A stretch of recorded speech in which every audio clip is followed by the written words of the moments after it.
ายดีอาจารย์หน่อยสื่อนางลำดวนวันนี้สิมานำเสนอเกี่ยวกับการสร้างสื่อการสอนใน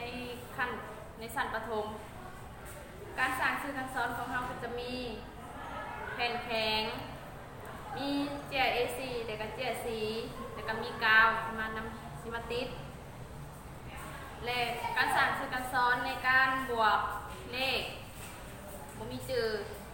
จับการบวกเลขขน่อยสามานำอยู่8 แผ่นแล้วก็มีแผ่นคำตอบนำ8 แผ่น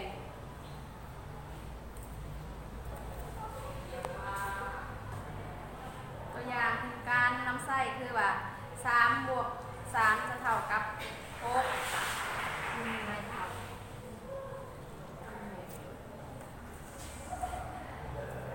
4 บวก 5เท่ากับ 9